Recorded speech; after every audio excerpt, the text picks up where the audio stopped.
नमस्कार दोस्तों, स्वागत है आपका आज के मुख्य समाचार में, जिसमें सबसे पहली और बड़ी खबर में आपको बताएंगे कि अमेरिका में चीन के खिलाफ सरकार विपक्ष एकजुट, अरबों डॉलर की नई रणनीति हुई तैयार। दूसरी बड़ी खबर में जिक्र होगा कि चीन सीमा पर भारत की मजबूत है तैयारी। और तीसरी बड़ी खबर में आपको बताएंगे कि अब केंद्र सरकार किसानों को देगी 15 लाख रुपए। आप भी कर सकते हैं आवेदन, कैसे करेंगे आपको बताएंगे दोस्तों। लेकिन उससे पहले अगर आपको विदेश की सेना और पीएम मोदी पर पूरा भरोसा है तो आप अभी इस वीडियो को लाइक कीजिए और इस लाल बटन को दबा के चैनल को फ्री में सब्सक्राइब करके घंटी बजाकर कमेंट में लिखिए जय हिंद। दोस्तों, रुक करते हैं तमाम बड़ी खबरों की तरफ। अमेरिका में चीन के खिलाफ सरकार विपक्ष एकजुट, अरबों डॉलर की नई रणनीति की तैयार। जी हां दोस्तों, चीन और अमेरिका के बीच बढ़ते तनाव ने दोनों देशों के बीच प्रतिस्पर्धा को तेज कर दिया है। चीन को सबक सिखाने के लिए अमेरिका द्वारा हर हथकंडा अपनाया जा रहा है। नए कदम में चीन का मुकाबला करने के लिए अमेरिका बड़े पैमाने पर खर्च करने की योजना का ऐलान किया है। अमेरिका के लिए चीन उसके लिए सबसे बड़ा भू राजनीतिक और भू आर्थिक चुनौती है, जिससे निपटने के लिए अमेरिका ने the United states innovation and competition act 2021 bill pass किया है, ताकि करीब $250 बिलियन से ज्यादा खर्च कर अमेरिका को तकनीकी शोध और उत्पादन में टॉप पर रखा जा सके। इस बिल पर रिपब्लिकन्स और डेमोक्रेट्स दोनों में आम सहमति बनी है, जबकि ऐसा कम ही देखने को मिलता है जब इस तरह से दोनों पार्टियों की किसी मुद्दे पर सहमति बनी हो। 100 सदस्यों वाले सीनेट में 68 वोट इसके पक्ष में पड़े, जबकि 32 इसके खिलाफ। एक्सपर्ट का कहना है कि वोट यह जाहिर करता है कि कैसे दो राजनीतिक पार्टियां बीजिंग के आर्थिक और सैन्य महत्वाकांक्षा की काट में एकजुट है। समर्थकों का यह कहना है कि अमेरिकी इतिहास में यह सबसे बड़े औद्योगिक पैकेज में से एक है और पिछले कई दशकों में वैज्ञानिक शोध में यह देश में सबसे बड़ा निवेश है। बिल का उद्देश्य कई तरह के उपायों के साथ चीन से प्रतिस्पर्धा में अमेरिका को मजबूत करना है। चुनौतियों का मुकाबला करने के लिए सीनेट ने $190 बिलियन को मंजूरी दी है, ताकि यूनिवर्सिटी और अन्य संस्थानों में व्यापक पैमाने पर रिसर्च एंड डेवलपमेंट पर काम हो पाए और आर्टिफिशियल इंटेलिजेंस, ड्रोन और अन्य टेक्नोलॉजी के इनोवेशन पर खर्च किया जा सके। इसके साथ ही चीन के स्पेशल इकोनॉमिक जोन्स के अमेरिकन वर्जन को बनाने पर $10 बिलियन निवेश किए जाएं। इस बिल में चीन को लेकर भी कई प्रावधान किए गए हैं, जिनमें सोशल मीडिया ऐप टिकटॉक को सरकार डिवाइस में डाउनलोड करने पर प्रतिबंध शामिल है। इस कानून के अंतर्गत चीन कंपनियों की तरफ से ड्रोन की खरीद या उसको बेचने पर बैन रहेगा। इसके अलावा अमेरिकी साइबर हमले या फिर अमेरिकी फर्म्स को बौद्धिक संपदा की चोरी में शामिल चीनी संगठनों को भी प्रतिबंध झेलना पड़े। रुख करते हैं अगली खबर की तरफ। चीन सीमा पर भारत की मजबूत तैयारी। जी हां दोस्तों, अपने वादों से पलट जाने वाले धूर्त चीन पर किसी भी हालत में भरोसा नहीं किया जा सकता। इसीलिए भारत ने गत वर्ष की तुलना में LAC पर 40% अधिक जवान तैनात किए हैं। चीन के 2 लाख फौजियों की भारतीय सीमा के पास तैनाती का उसी तरीके से भारत ने जवाब दिया है। यह मेरा डिप्लॉयमेंट नीति है, जिसमें शत्रु के जितनी ही सेना हम भी तैनात करते हैं। लद्दाख में सबसे ज्यादा तनाव है। उत्तर पैंगोंग और गलवान घाटी में चीन की हलचलें बढ़ी हैं। यद्यपि किसी भी टकराव या तनाव की स्थिति में दोनों देशों के सैन्य कमांडर वार्ता कर गतिरोध सुलझाने की कोशिश करते हैं, लेकिन जब सेना विवादित क्षेत्र में पेट्रोलिंग कर रही है तो छोटी सी घटना के भी संघर्ष में बदलने देर नहीं लगती। चीन ने तिब्बत सीमा पर नई हवाई पट्टियां तथा फाइटर विमान रखने के लिए बमरोधी बंकर बनाए हैं। उत्तरी व दक्षिणी पैंगोंग से दोनों सेनाओं की वापसी के बाद भी चीन ने अपनी वायुसेना की तैयारियां मजबूत की हैं। भारत ने खतरे से निपटने के लिए सिर्फ सेना की तादाद ही नहीं बढ़ाई है, बल्कि सैनिकों को साजो सामान की तेजी से आपूर्ति के लिए नई सड़कें तथा अनेक पुल बनाए हैं। फ्रांस से मंगाए गए राफेल विमानों को इस तरह तैनात किया गया है कि बेस से सिर्फ 10 मिनट में दुश्मन तक पहुंच सकते हैं। फरवरी में जब तनाव बढ़ा तब दोनों सेनाओं के बीच सिर्फ 150 मीटर का फासला रह गया था, लेकिन वार्ता के बाद अब दोनों सेनाएं 8 किलोमीटर दूर है। इसके बावजूद भारत की तैयारी काफी मजबूत। रुख करते हैं अगली खबर की तरफ। अब केंद्र सरकार किसानों को देगी 15 लाख रुपए। आप भी कर सकते हैं आवेदन, जाने कैसे। जी हां दोस्तों, किसानों के लिए राहत भरी खबर है। केंद्र सरकार किसानों की मदद के लिए उनकी आय दोगुना करने के लिए लगातार प्रयास कर रही है। इसी के मद्देनजर अब नया कृषि बिल लाने के बाद कृषि को बड़े बिजनेस का रूप देने के लिए सरकार किसानों को तोहफा देने जा रही है। किसानों को नया कृषि बिजनेस शुरू करने के लिए सरकार 15 लाख रुपए मुहैया कराएगी।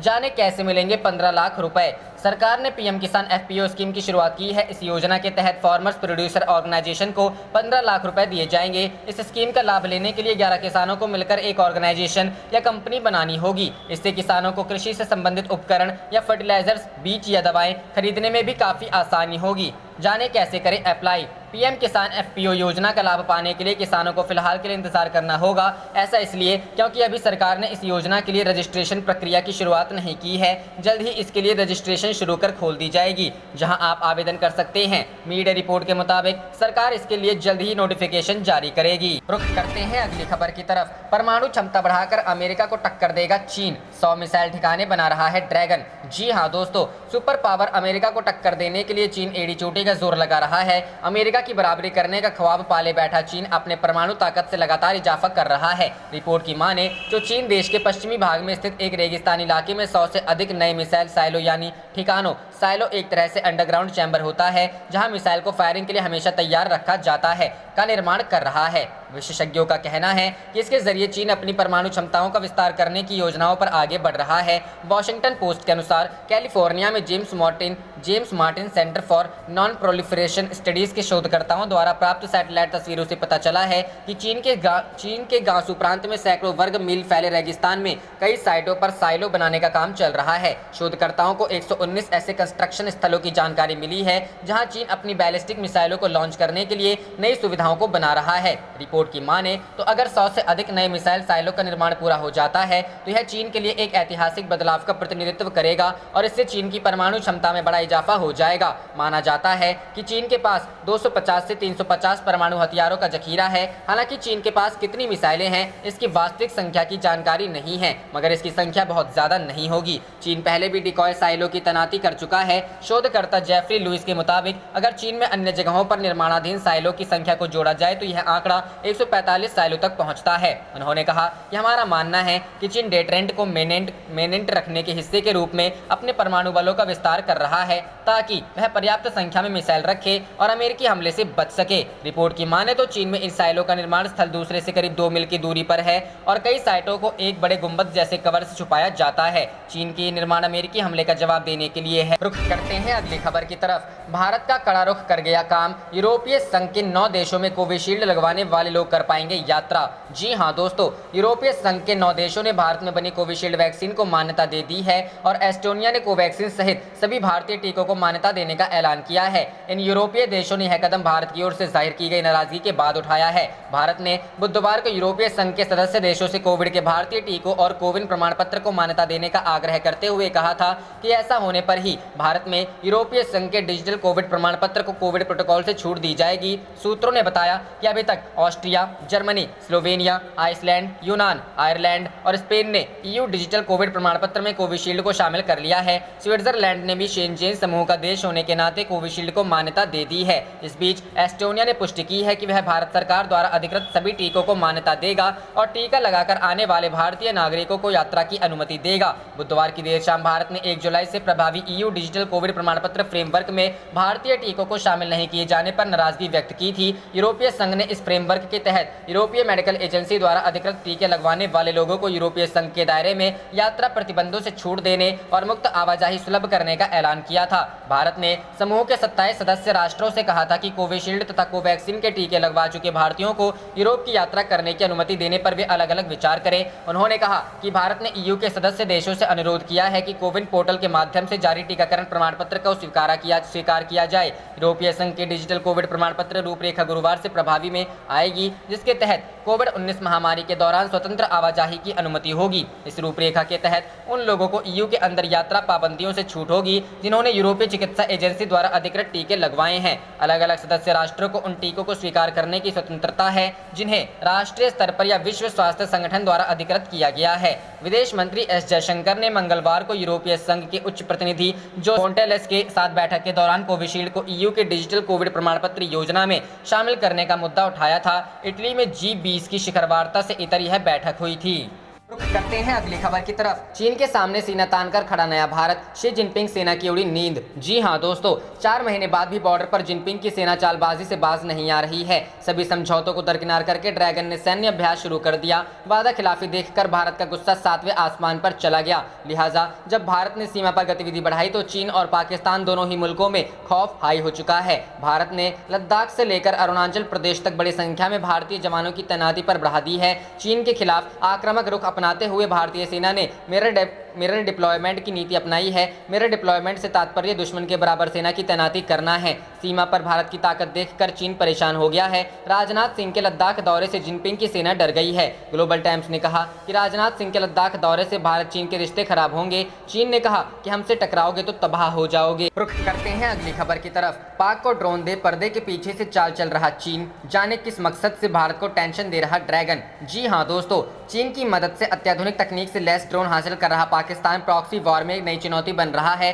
सुरक्षा एजेंसियों को इस बात की पुख्ता जानकारी है कि पाकिस्तान को चीन और तुर्की से नई तकनीकी वाले ड्रोन मिल रहे हैं जो रात और दिन सक्षम हैं। साथ ही इनको रडार के जरिए पकड़ना भी आसान नहीं है। सूत्रों का कहना है कि जम्मू की घटना एक तरह से आंख खोलने वाली है, क्योंकि ड्रोन के जरिए हथियार भेजने की घटनाओं के बाद ड्रोन हमले की शुरुआत हो चुकी है। एजेंसियों का मानना है कि अगर पाकिस्तान अपने आतंक को समर्थन देने की नीति के तहत अत्याधुनिक ड्रोन आतंकी गुटों को मुहैया कराता है तो सुरक्षा बलों के सामने नई चुनौती खड़ी होगी। जम्मू की घटना के बाद इस तरह की आशंकाओं को बल मिला है कि आतंकवादी गुट ड्रोन हमले की क्षमता से लैस हुए हैं। सूत्रों ने बताया कि पाकिस्तान को चीन के अलावा तुर्की से नाटो द्वारा इस्तेमाल किए जाने वाले ड्रोन भी मिले हैं। सूत्रों का कहना है कि पाकिस्तान को चीन मोहरे के तौर पर इस्तेमाल कर रहा है। चीन ने नई तकनीकी क्षमता वाले घातक तरह के हथियार और उपकरण पाकिस्तान को मुहैया कराए हैं, जिनका मकसद जम्मू कश्मीर में अस्थिरता के माहौल को बनाए रखना है, जिससे भारत इस फ्रंट से निश्चित न हो पाए। सूत्रों ने कहा कि सीज फायर के बावजूद पाकिस्तान आतंक को समर्थन की नीति नहीं छोड़ा। सुरक्षा एजेंसियों का कहना है कि पाकिस्तान अत्याधुनिक drone CH-4 UCAV unmanned combat aerial vehicle भी चीन से हासिल करने में लगा है। ये बेहद घातक लड़ाकू ड्रोन माना जाता है जो तेजी से हमला करने में सक्षम है और इसकी जासूसी की रेंज काफी ज्यादा है। इससे 350 किलोग्राम तक वजनी हथियार साथ ले जा सकता है। इसे रात और दिन दोनों ही समय काम कर सकता है। पाकिस्तान की नौसेना को भी चीन मजबूत करने में जुटा है। दरअसल सीमा पर भारत का आक्रामक रुख चीन को रास नहीं आया है, इसलिए वह पर्दे के पीछे से भारत के खिलाफ साजिश में जुटा है। उसकी तरफ से पाकिस्तान को हर संभव मदद दी जा रही है, जिससे कश्मीर में पाक समर्थित आतंकी हरकतों में कमी ना। रुख करते हैं अगली खबर की तरफ। पीएम मोदी आज देश की मेडिकल बिरादरी को करेंगे संबोधित। IMA ने किया आयोजन। जी हां दोस्तों, प्रधानमंत्री नरेंद्र मोदी गुरुवार को राष्ट्रीय चिकित्सक दिवस के अवसर पर देश के चिकित्सा जगत से जुड़े लोगों को संबोधित करेंगे। भारतीय चिकित्सा संघ द्वारा इस कार्यक्रम का आयोजन किया गया है। प्रधानमंत्री ने ट्वीट कर कहा कि कोविड-19 के खिलाफ लड़ाई में भारत को अपने सभी चिकित्सकों के प्रयासों पर गर्व है। 1 जुलाई को राष्ट्रीय चिकित्सक दिवस मनाया जाता है।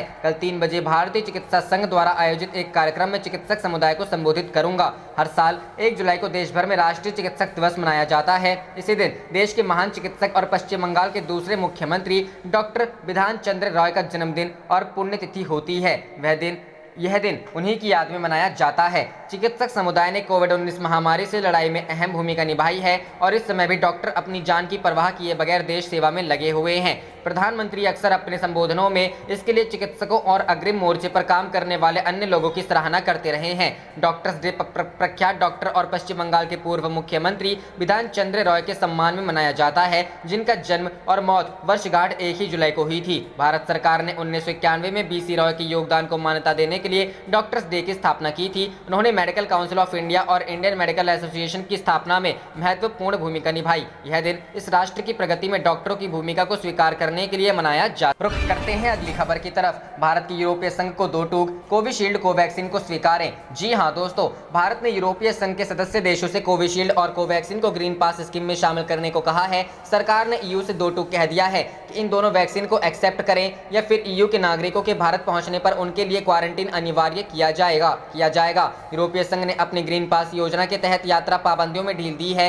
वहीं भारत ने समूह के 27 सदस्य राष्ट्रों से अनुरोध किया है कि कोविशील्ड और कोवैक्सीन के टीके लगवा चुके भारतीयों को यूरोप की यात्रा करने की अनुमति देने पर वे अलग अलग विचार करें। सूत्रों ने यह जानकारी दी। सूत्रों ने बताया कि भारत ने EU के सदस्य देशों से कहा है कि वह परस्पर अदला बदली की नीति अपनाएगा और ग्रीन पास रखने वाले यूरोपीय नागरिकों को अपने देश में अनिवार्य क्वारंटीन से छूट देगा। शर्त यह है कि उसकी कोविशील्ड और कोवैक्सीन को मान्यता देने के अनुरोध को स्वीकार किया जाए। सूत्रों ने कहा कि भारत ने EU से अनुरोध किया है कि कोविन पोर्टल के माध्यम से जारी वैक्सीनेशन सर्टिफिकेट को स्वीकार किया जाए। यूरोपीय संघ की डिजिटल कोविड सर्टिफिकेशन स्कीम या ग्रीन पास स्कीम गुरुवार से प्रभाव में आएगी। इसके तहत कोविड-19 महामारी के दौरान स्वतंत्र आवाजाही की अनुमति होगी। इस रूपरेखा के तहत उन लोगों को ईयू के अंदर यात्रा पाबंदियों से छूट होगी जिन्होंने यूरोपीय चिकित्सा एजेंसी की ओर से अधिकृत टीके लगवाए हैं। अलग अलग सदस्य राष्ट्रों को उन टीकों को स्वीकार करने की भी स्वतंत्रता है जिन्हें राष्ट्रीय स्तर पर या विश्व स्वास्थ्य संगठन की ओर से अधिकृत किया गया है। एक सूत्र ने कहा, हमने ईयू के सदस्य राष्ट्रों से अनुरोध किया है कि भारत में कोविड-19 रोधी टीकों कोविशील्ड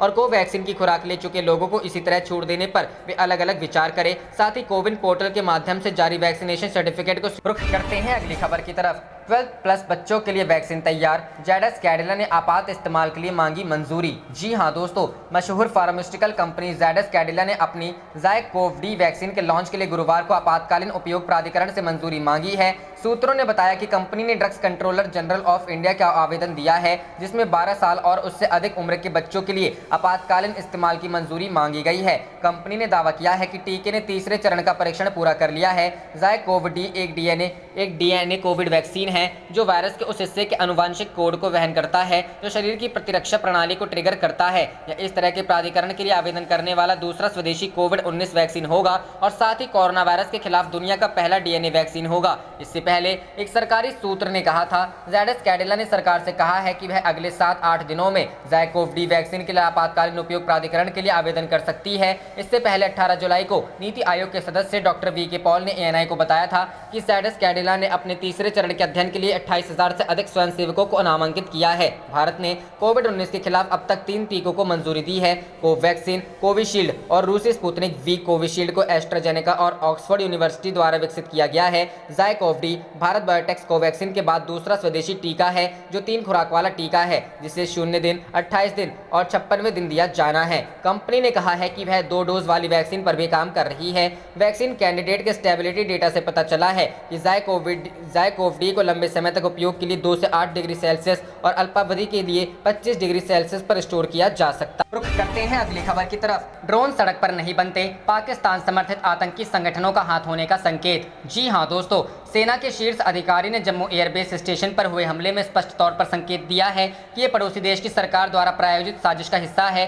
श्रीनगर में 15वीं कोर के corps commander lieutenant general DP Pandey ने एनडीटीवी से बातचीत में इस हमले के पीछे पाकिस्तान समर्थित आतंकी संगठनों जैश-ए-मोहम्मद और लश्कर-ए-तैयबा का हाथ होने का इशारा किया है। जनरल पांडे ने कहा कि सेना इस तरह के हथियारों और ड्रोन और उनसे जुड़ी अत्याधुनिक तकनीकों से बहुत अच्छी तरह से वाकिफ है और आने वाले समय में ऐसे हमलों का खतरा और बढ़ सकता है। सेना के शीर्ष अधिकारी ने जम्मू एयरबेस स्टेशन पर हुए हमले में स्पष्ट तौर पर संकेत दिया है कि ये पड़ोसी देश की सरकार द्वारा प्रायोजित साजिश का हिस्सा है। श्रीनगर में 15वीं कोर के corps commander lieutenant general DP Pandey ने एनडीटीवी से बातचीत में इस हमले के पीछे पाकिस्तान समर्थित आतंकी संगठनों जैश-ए-मोहम्मद और लश्कर-ए-तैयबा का हाथ होने का इशारा किया है। जनरल पांडे ने कहा कि सेना इस तरह के हथियारों और ड्रोन और उनसे जुड़ी अत्याधुनिक तकनीकों से बहुत अच्छी तरह से वाकिफ है और आने वाले समय में ऐसे हमलों का खतरा और बढ़ सकता है। लेफ्टिनेंट जनरल पांडे ने कहा कि सशस्त्र सेनाएं ऐसे खतरों को लेकर आगे की रणनीति पर विचार कर रही है और राष्ट्रीय सुरक्षा के समक्ष चुनौती खड़े करने वाले किसी भी मुद्दे को उभरने के पहले ही उन्हें खत्म करने के समाधान तलाश रही है। सैन्य अधिकारी ने कहा कि ड्रोन वॉरफेयर की टेक्नोलॉजी कोई आम बात नहीं है और इसे सड़क किनारे कहीं तैयार नहीं किया जा सकता। इसका सीधा मतलब है कि यह सरकार प्रायोजित सिस्टम और टेक्नोलॉजी है जो निश्चित तौर पर जैश और लश्कर-ए-तैयबा जैसे आतंकी संगठनों की ओर इशारा करता है। इन ड्रोनों को स्थानीय स्तर पर संचालित किया गया था। बाहर तो इस सवाल पर पांडे ने कहा कि हम इस मामले की जांच से मिले सुराग का खुलासा करने को लेकर सतर्कता बरत रहे हैं, लेकिन शुरुआती आकलन से पता चलता है कि यह सरकारी तत्वों की मदद से कराया गया था। उन्होंने कहा कि सामान्य ड्रोन के उन्नत करके उनकी क्षमता और ताकत बढ़ाकर सरकारी एजेंसियों की मदद से ऐसे हमलों के लिए इस्तेमाल किया जा सकता है। रुख करते हैं अगली खबर की तरफ। ड्रोन अटैक से निपटने की तैयारी, जम्मू एयरबेस पर हथियारों की तैनाती, जैमर भी लगाए गए। जी हां दोस्तों, जम्मू एयरफोर्स स्टेशन पर हुए ड्रोन अटैक को लेकर देश की सुरक्षा एजेंसियां अलर्ट पर हैं। ये बात तो साबित हो चुकी है कि एयरफोर्स स्टेशन पर 2 ड्रोन से ही हमला किया गया था। इसलिए जानकारी मिली है कि दुश्मन के अब हमले को रोकने के लिए स्टेशन पर एंटी ड्रोन सिस्टम लगा दिए गए हैं। इसके अलावा पूरे इलाके में जैमर भी लगा दिए गए हैं ताकि ड्रोन अगर यहां तक आता भी है तो उसका कनेक्शन टूट गया। शनिवार रविवार रात को जम्मू एयरफोर्स स्टेशन पर हुए हमले के बाद अगले ही दिन से स्टेशन पर एनएसजी के कमांडो पहुंच गए थे। बुधवार को सूत्रों ने बताया कि एनएसजी ने एयरफोर्स स्टेशन पर एंटी ड्रोन सिस्टम लगा दिए हैं। इतना ही नहीं, पाकिस्तान के किसी भी संभावित ड्रोन हमले से निपटने के लिए पूरी तरह अलर्ट है और हथियारों की तैनाती कर दी गई है। सूत्रों के मुताबिक एयरफोर्स स्टेशन पर न सिर्फ ऑफेंसिव बल्कि डिफेंसिव सिस्टम भी तैनात किए गए हैं। साथ ही रेडियो फ्रीक्वेंसी डिटेक्टर और सॉफ्ट जैमर भी लगा दिए गए हैं। एंटी ड्रोन गन भी तैनात कर दी गई है। ड्रोन के डिटेक्शन के लिए इजरायली और यूरोप से खरीदे गए डिफेंस इक्विपमेंट लगा दिए गए हैं। सूत्रों का कहना है कि एयरफोर्स स्टेशन पर पाकिस्तान के आतंकियों ने जिन ड्रोन का इस्तेमाल किया उनके मिलिट्री ग्रेड ड्रोन होने की संभावना है। ये ड्रोन चीन से खरीदे गए हैं और इनका इस्तेमाल आईईडी गिराने के लिए हो सकता है। सूत्रों का यह भी कहना है कि वो ड्रोन नाइट विजन से भी लैस थे और नेविगेशन का इस्तेमाल होने की भी पूरी संभावना है। जम्मू एयरफोर्स स्टेशन पर शनिवार रविवार की रात ड्रोन से 2 बार हमले हुए थे। पहला हमला रात 1:37 पर और दूसरा हमला 1:42 पर हुआ था। इस हमले की जाँच NIA कर रही। रुख करते हैं अगली खबर की तरफ। मोदी कैबिनेट ने लिए बड़े फैसले, गांव किसान से लेकर बिजली के लिए बड़े ऐलान। जी हां दोस्तों, प्रधानमंत्री नरेंद्र मोदी की अध्यक्षता में कैबिनेट और cabinet committee on economic affairs की मीटिंग हुई। इस मीटिंग में पावर डिस्ट्रीब्यूशन रिफॉर्म को मंजूरी दी गई। साथ ही देश में गांव-गांव तक इंटरनेट से जोड़ने के लिए भारत नेट प्रोजेक्ट के तहत फंड को भी मंजूरी दी गई। भारत नेट प्रोजेक्ट के लिए 19,000 करोड़ रुपए के आवंटन को मंजूरी मिली है। कैबिनेट मीटिंग में लिए गए महत्वपूर्ण निर्णय के बारे में जानकारी देते हुए केंद्रीय मंत्री प्रकाश जावड़ेकर ने कहा, 2 दिन पहले वित्त मंत्री निर्मला सीतारमण ने कोविड के कारण 6,28,00,000 करोड़ की मदद का जो खाका बताया था उसे आज कैबिनेट ने मंजूरी दे दी है। आप देख रहे थे आपका अपना चैनल जय हिंद जय भारत।